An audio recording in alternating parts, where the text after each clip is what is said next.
in the Blasted Lands.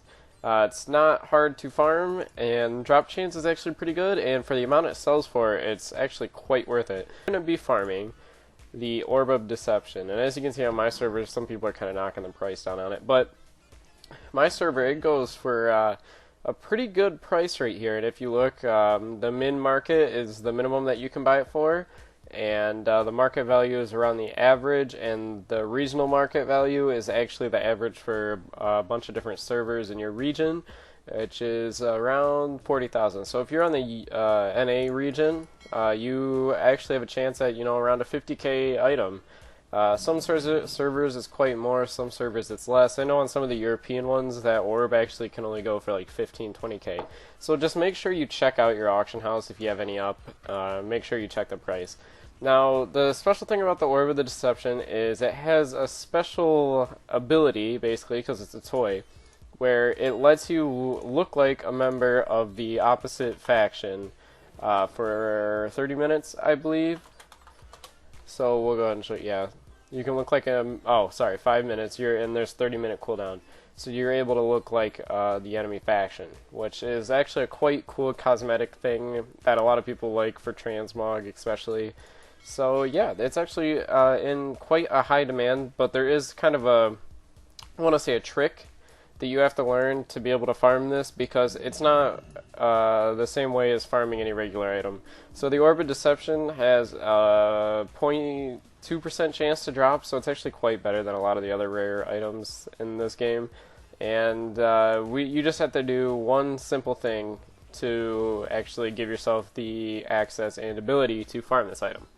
So what I'm going to do now is I'm going to cut, and we're going to be in the Blasted Lands. I'm going to show you everything you need to do in order to farm this. It's quite simple, shouldn't be that hard, but once I teach you, you'll be able to figure everything out. So I'm going to cut the video, and then you'll see me in the Blasted Lands. See ya. Alright everybody, so we're back after that cut, and as you can see, I'm not really at a farm because we are not at the farm yet. Now, the first thing you have to do when you get to the Blasted Lands is you have to come on the map to this area right here. You'll actually see a little NPC, and it'll show on the map. I'll show you. It'll show as a little like question mark kind of thing. All you have to do is come to this NPC, right click on him, and then click Show Me the Blasted Lands Before the Invasion. Now what this does is this actually allows our mob that we're going to be farming to spawn, because if you do not have that NPC show you the Blasted Lands before the invasion, there's just going to be a bunch of level 90 orcs there that are not going to drop the item. So right now we're just going to fly over to where the actual mobs spawn. Now they're not quite far away, they're just near the dark portal. Do recommend you are a higher level, just AoE these down quick because they shouldn't take super long at all. Let's see if I can find these good old folks. Right here we are, the Enthralled Cultist. So these are the mobs that have the chance to drop the pet. Also, there is a boss up there if you want to kill that. Now, back in the day, this farm used to be super popular just because of server hop. This mob was way easy to kill because, obviously with server hop you can just switch servers and just kill the mob over and over again. You can't really do that same thing anymore. That's actually why the price of this item has risen so much in the past couple months. Is after they kind of killed server hop, if you're not in a group, it kind of changed into this. And yes, I know I don't have automatic looting on, so there's always that one person that's going to yell at me. But you really just only want to kill the Enthralled Cultists because these are the ones that drop the item. The boss, maybe if you're just looking for a little fun, yeah, go ahead, I guess. I mean, I always kill it, so why not? Now, these are the only mobs that drop the item, so you have to make sure that you are not killing any mobs anywhere else. And this also kind of comes to my other point.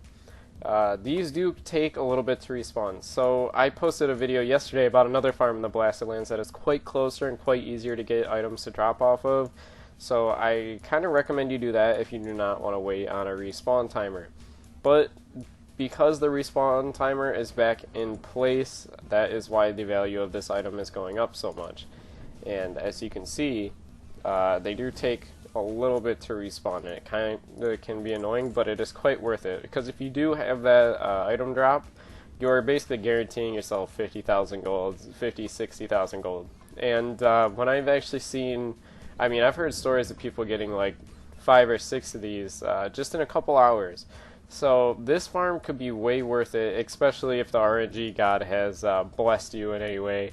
And I definitely recommend you come do this area now. If you don't want to wait for it, you can always check my older video, and if you actually get bored waiting for these, you can kill these mobs around here too, because they do actually drop some transmog. They don't drop nearly around the same stuff that you want, basically, but you can get some very cool items. As you can see, this one actually has Tuibu's blazing longsword on its back right there, and you can get some quite cool items that come off, especially once you revert this back to before the invasion. And that's really all I have on this farm. Now,